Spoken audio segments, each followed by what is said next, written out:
Katika kile kinachoonekana kama sura mpya ya mzozo mkubwa wa kijeshi Mashariki ya Kati, kamanda mmoja wa juu kabisa wa jeshi la Irani ametangaza kwa sauti ya kujiamini kuwa maadui wa taifa hilo hawana chaguo jingine isipokuwa kujisalimisha mbele ya nguvu ya Irani.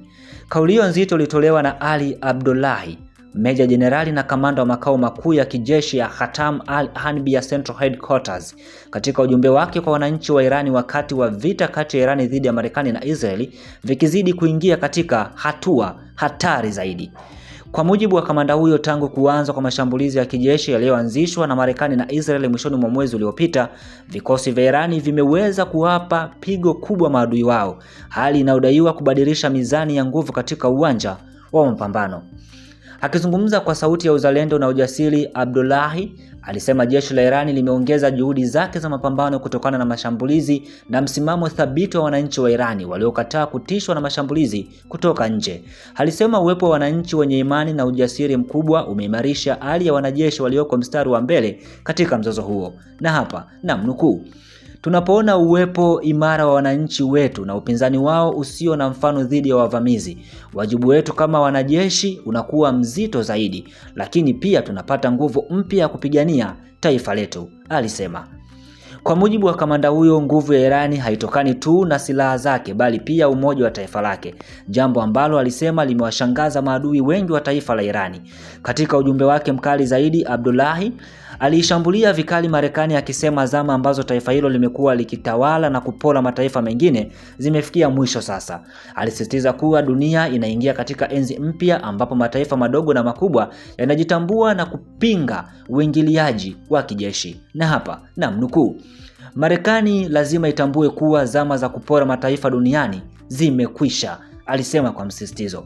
Aidha, alitoa onyo kwa mataifa ya eneo la Mashariki ya Kati kuwa hayapaswi tena kutegemea Marekani kwa usalama wao, akidai kuwa uwepo wa kijeshi wa Marekani katika maeneo mengi duniani umeleta machafuko badala ya amani. Kamanda huyo alirudia msimamo wa muda mrefu wa Irani kwamba taifa hilo halitawahi kuanzisha vita, lakini kama litashambuliwa lina uwezo wa kuamua hatima ya vita hiyo. Kauli hiyo imeonekana kama ujumbe wa wazi kwa mahasimu wa Irani kwamba majibu yake yanaweza kuwa makubwa kuliko walivyotarajia. Alisema jeshi la Irani linafanya kazi chini ya mwongozo wa kiongozi wa mapinduzi ya Kiislamu Mojtaba Khamenei, huku likipata uungwaji mkono kamili kutoka kwa wananchi wake. Katika hatua inayoweza kubadilisha kabisa uchumi wa dunia, Abdullahi alisisitiza kuwa Irani iko tayari kudhibiti njia muhimu ya usafirishaji wa nishati duniani, yani Strait of Hormuz. Njia hiyo nyembamba ya bahari ni moja ya njia muhimu zaidi duniani kwa usafirishaji wa mafuta, ambapo karibu theluthi ya mafuta yanayosafirishwa baharini hupitia hapo.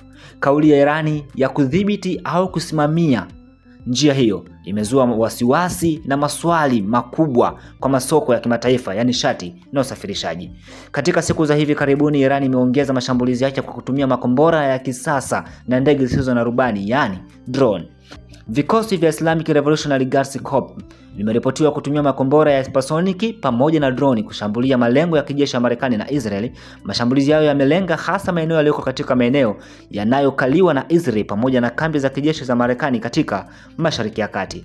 Mzozo huu mkubwa ulianza baada ya mashambulizi ya pamoja Marekani na Israeli ya tarehe 28 Februari ambayo ilidaiwa kusababisha kuuawa kwa kiongozi wa mapinduzi ya Kiislamu Ayatollah Said Ali Khamenei pamoja na makamanda kadhaa waandamizi wa jeshi la Irani. Tukio hilo lilitikisa siasa za Mashariki ya Kati na kusababisha Irani kuwapa kulipiza kisasi kwa nguvu zote. Tangu wakati huo, Irani imekuwa ikifanya mashambulizi ya kila siku kwa kutumia makombora na drones dhidi ya malengo yanayohusishwa na Marekani na Israeli. Mwisho wa ujumbe wake, meja huyo alionyesha imani kubwa kwamba Irani itaibuka mshindi wa mwisho katika mzozo huo. Kwa mujibu wake, kwa kile alichokiita nguvu bandia ya Marekani pamoja na washirika wake kinaanza kudhoofika, huku nguvu mpya ya upinzani ikiibuka kila eneo. Na hapa namnukuu: "Jeshi la Irani limeonyesha wazi kwamba nguvu ya Marekani na washirika wake iko katika kuporomoka. Ushindi wa mwisho utakuwa wa Irani." Na hii ni Shehena Media. Usisahau kusubscribe, kulike, kucomment na kushare ili uwe wa kwanza kupata habari za uhakika.